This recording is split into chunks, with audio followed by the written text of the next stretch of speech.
Well, thank you. I'm Jordi Baylina. I'm the technical lead at the Polygon CKVM and doing many other things in Polygon. And today I'm going to explain a little bit the work that we are doing for building the aggregation layer. As many of you know, Polygon 2.0 is a kind of a constellation where it's not only the ZKVM, it can be many rollups, many layer 2s that can be somehow connected one each other. The idea is that they share the same liquidity, and that this idea of composability between chains. That the idea is that you can transfer value from one chain to the other, and then going back, maybe in the same call with asynchronous calls. So that the idea is that all the chains become very much like a single chain, but by keeping the autonomy of each individual chain. And for that, we need to build this system for connecting, for transferring value, for extending this bridge between these chains. So,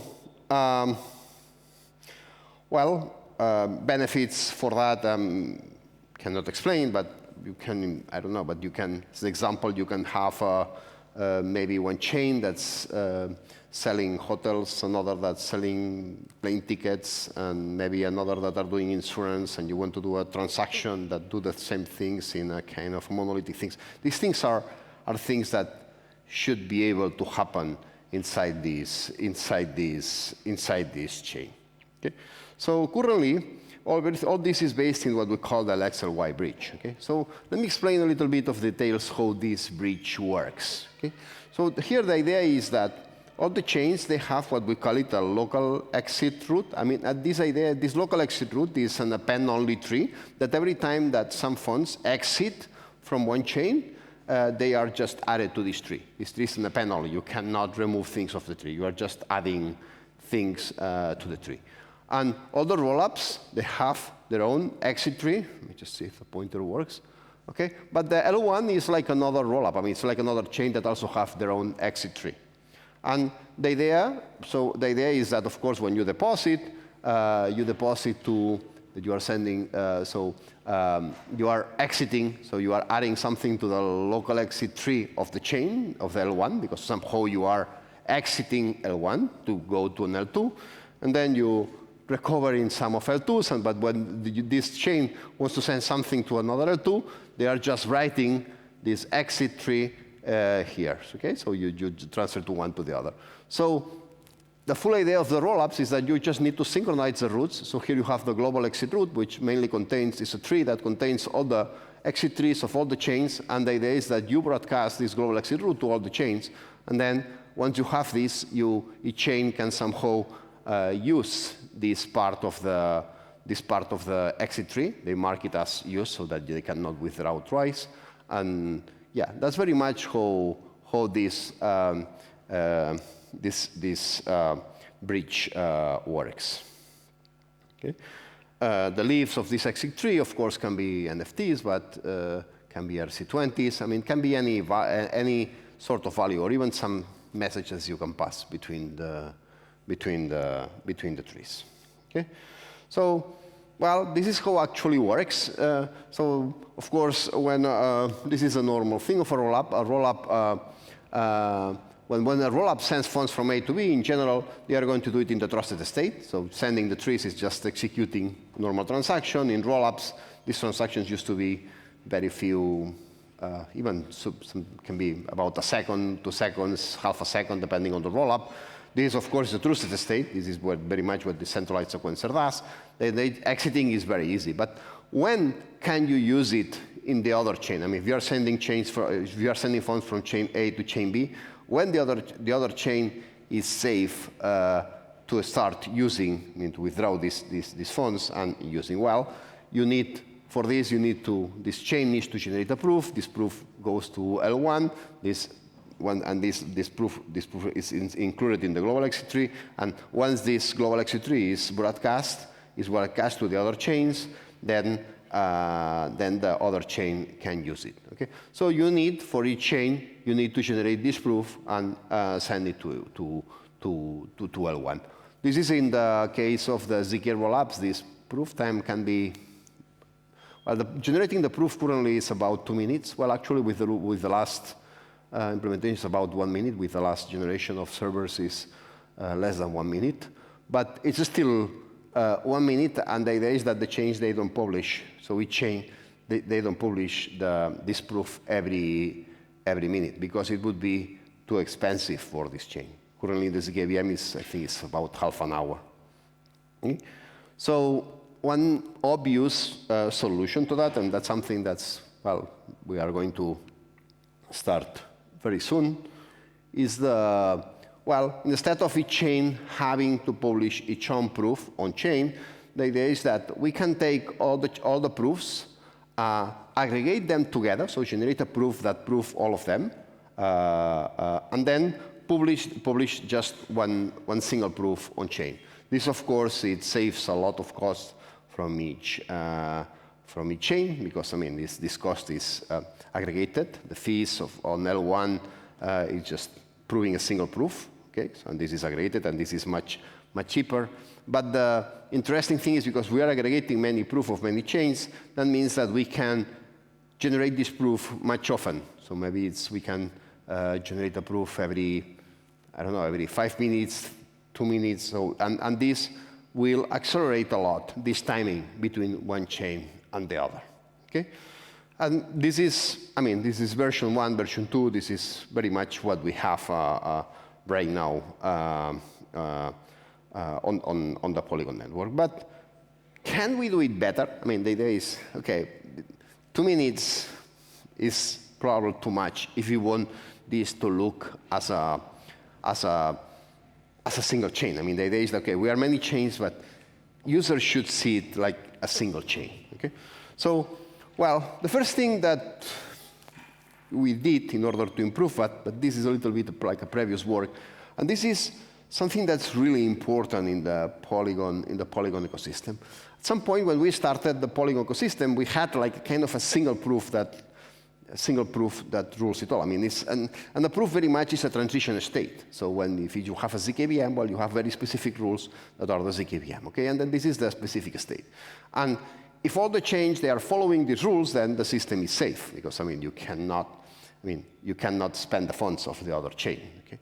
But here we are seeing, and this is one modification that we did time ago, and that we are working really hard on that, is that, okay, instead of having one set of rules, we divide these rules like in 2 rules, which are actually 2 proofs. One is the rules that somehow specify how the state transition function changes inside your chain. Okay, this would be the state transition function.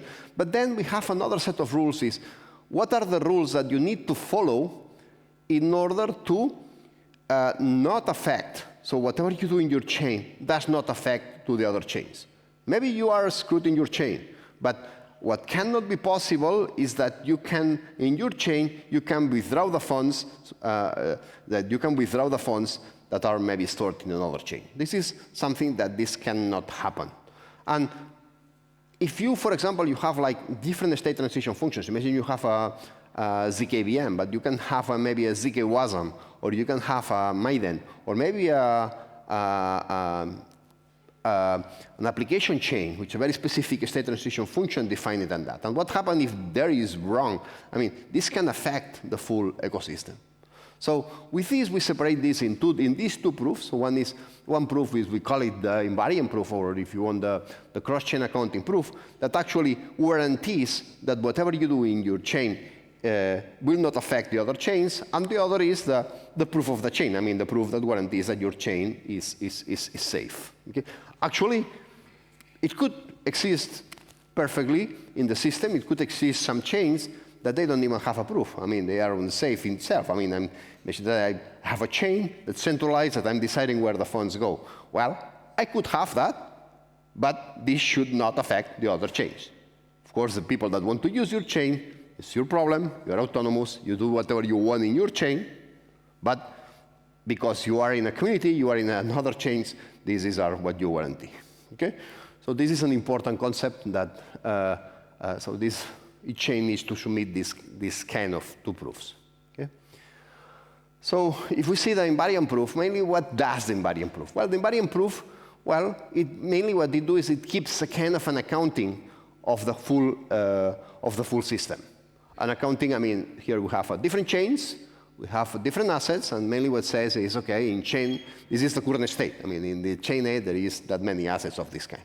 For the people that's thinking about NFT, you can think an NFT like a normal token with a total supply of just one.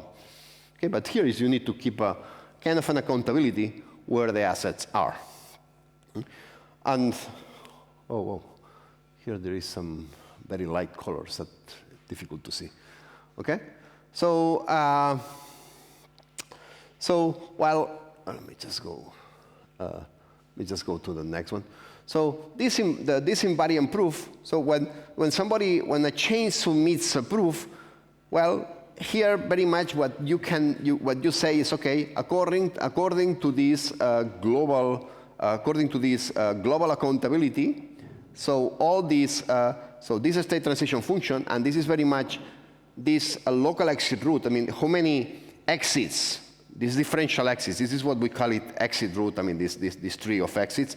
So how many if you take all these exits, all the funds that are quitting this chain, do I have enough balance in this global accounting in order to send that? If that's correct, then if you don't go negative, that means that this chain, so that this state can happen. Okay, let me just go back. Okay, so we have this. Well, you see, this is in the top we have a single chain. This chain is changing. I mean, it's having different local exit routes. I mean, in exit route 1, 2, 3, in each one we are adding more exits, and we have this exit A, which is the differential of each chain. And in the second is we have another chain. Of course, it can be in can have different blocks. So we have this idea of the chains. Okay, and so in order to coordinate here, the full idea of this piece of the aggregation layer, of this version 3 of the aggregation layer, is to have this kind of coordination layer. I mean, would be a consensus layer, should go relatively fast. And here is where all the chains, actually it's not necessarily needs to be a blockchain, but let's assume that's kind of a blockchain. Okay? So the idea is that the different chains, they can submit this new state. Okay? So they submit the state, they submit which chains they are, the state root, the local exit route, which is state root. I mean, from the aggregation layer, it's very much informative. I mean, the important part is the local exit route, because this is very much what I want to guarantee. The state route is very important for each state, for each chain, but not for the full system. Okay, and of course it includes a proof. Okay, a proof of this commitment. Okay, and then here in this chain, the idea is that each chain commits to this network. And when I'm saying this each chain, I mean it can be anybody. Here, of course, there is some incentives that we will talk a little bit later. Okay, but somebody chains and guarantee that this belongs to a chain. So they commit to this new state. It's not on the commit; they prove this new state. Okay, and of course, every time that the chain commits to a new state, this axis history, I mean, all these differentials on this local state, they are somehow stored in a tree that looks like very much like this. I mean, I'm just taking all the, so for every time that there is a commit, I'm just keeping this accountability. And things in chain A, the local exit routes, the state routes, and the exit routes. I mean, this differential part of the local exit route. Okay, so I'm keeping this, and I merkelize this, and I'm keeping this, the blockchain that's just keeping this track. Okay, so the proof. What needs to do the proof? Well, it's this cross-chain accounting that internally, I mean, this is going to be a recursive accounting with this cross-chain accounting also will prove the state transition function. But this, again, this state transition function can be anything, even can be do whatever you want. I mean, this is going to be parameterizable for each chain. It's going to be kind of a parameter that chain will be able to control autonomously. Okay? So they are proving that everything this works, and given a global exit route at a given point, all this happen. Of course, this global exit route, this global accounting route, it can be relatively old. So here, I need to also include all this exit history, all these new events that happens there in order to prove, because maybe at that point, I didn't have enough funds to live, so I need to add other differentials in some other states in order to be able to exit. Okay? Okay. This is, I mean, the problem here is that the big problem that we have here, I have 3 minutes only. Okay, the problem that we have here is that, maybe this proof becomes a little bit complex, because if the last accounting, if the last snapshot of the global accounting is very old, maybe I need to prove a lot of these exits that are in the future. Okay? So here it can be one way to solve that is by having another proof that we call is a kind of a consolidation proof. That's very much just taking all these exit routes, so all this history, so I have a new snapshot of the history of this route of all the changes that happen, and somehow it updates the global accounting route. This is a proof, okay? And this gives a new snapshot of the global accounting route. This can happen maybe once per day. Okay, so it does not needs to happen in each place. But this very much what it does, it saves the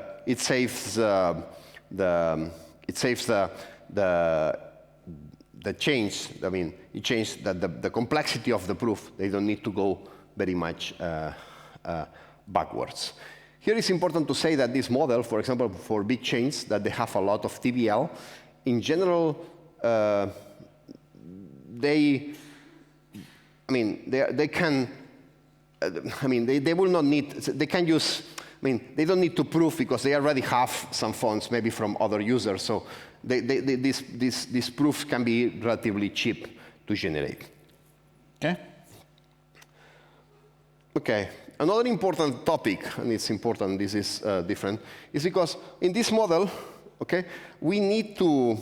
So in this model, we need to write. So for each chain, so imagine a chain generates a new block, but then the chain needs to generate the proof in order to be committed, and generates a proof for the other chain to happen. Okay, so here we are a little bit in the same paradigm on there. Of course, a different chain, they will not have to pay in L1, the same thing that in L1, but they still have this problem. So in order to solve that, here is we have the option to that the chains so before sending the proof, they commit to the state.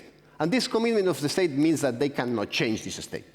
Okay? So I can commit to one state, and then another chain would be able to use that chain as far as they are following the other chain. And they need to check, they need to be sure that this state is valid. And this is done because they are running maybe a node from the other chain and checking that this state is valid.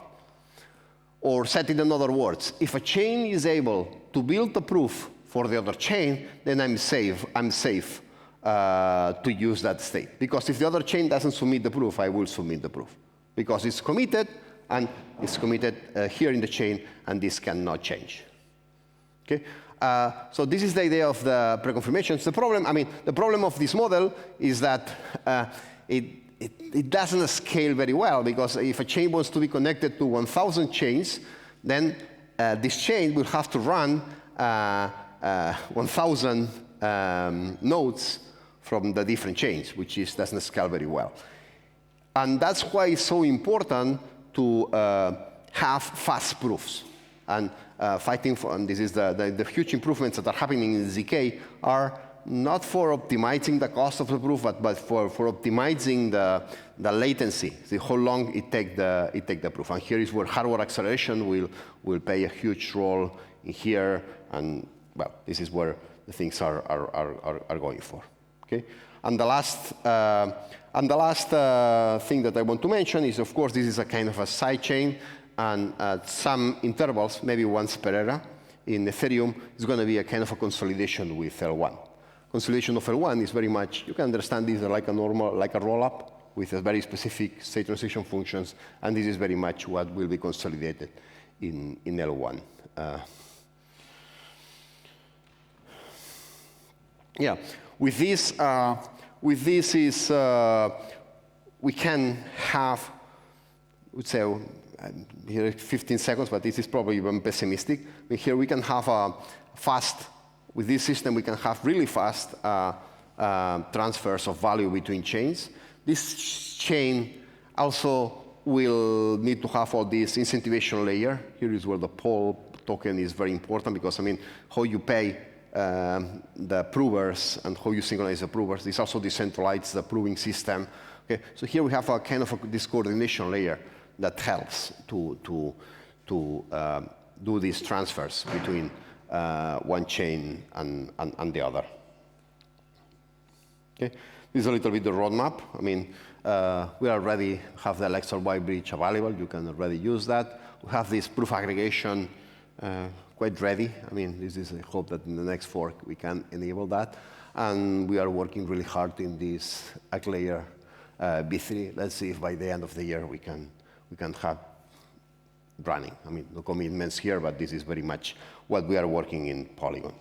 I have only like 20 seconds for a question. But I mean, maybe if it's a fast question, maybe I can take it. But if not, let's keep it here. Yeah, let's give it up for Jordi. So,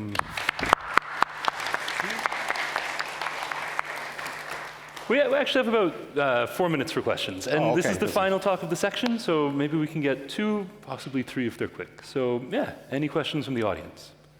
In maybe a little bit more of the details of how proving happens. So imagine I've got chain A and chain B, and we've got the global accounting group for chain A, which tells me all the stuff that chain A has. But now I mint a new token on chain A, and I want to send that over to chain B. How is the proof actually integrating the fact that this token just got created out of nothing on chain A? How is the proof enforcing that? I mean, I understand if this is very much. This is very much in advance. This is very much. This is like, in general, the tokens are like in layer 1, and in layer 1, I mean, you can create a token in layer 2, okay? But layer 2s and layer 1s for the bridge system, there is no difference. You can understand layer 1 like another layer 2. So the idea is that the chain, the owner of the, so the owner of the chain of the owner of the token, they can do whatever they want. They can mind. So there is kind of an exception that the exit tree of the chain that's owning the token, they can do whatever they want. In any case, I mean, if it's an L2 that's generating a token, and of course, if this chain is bad, you are going to be bad anyway. The best example is layer 1. I mean, layer 1, you can mind a token in L1 and you can transfer to other chains. That means that in the local exit route of the layer 1, you can add whatever you want, and the proving, I mean, the proof allows you. So in the, I mean, if we've seen, oh well, it's gone. But if you've seen if you've seen the leaf of the exit tree, there is one of the fields that's the origin of the chain. Okay, and this is and this is important. I mean, this is important, and this is much, and this is included and take it in account in the logic of the prover. Okay. All right. Thank you very much. Lovely. Time for one final question. Any other takers? Oh yeah, up here in the front. Yeah, I'm sorry if the question is redundant with what was said, because unfortunately I missed the beginning of the talk. But is for this system to work, does that mean that every client running the chain will have to add another client to run the aggregation chain? If if you don't want to wait for the proof to happen, yes. If you have a proof, then I mean you don't need to run because you already are proved. Here the problem is how long it takes to generate this proof, and here is where it's really important to have proving systems that have very low latency. And this is what we're working on. Right now, a proof in the ZKVM takes 60 seconds in a CPU. We hope that in the upcoming versions, we can be few seconds. And with the introduction of hardware in the ZK, I think here we can go to really fast proving systems. And then we don't need, we are trying to avoid that. I mean, that's the full idea. Lovely. OK, join. Oh, we do have one final, but maybe you all can take that up after. I'll give one. That's what I mean. So let's give everyone else a break. Thank you for all of today's speakers, and see you all back in here in about 25 minutes. OK, so we're going to resume at 4:35.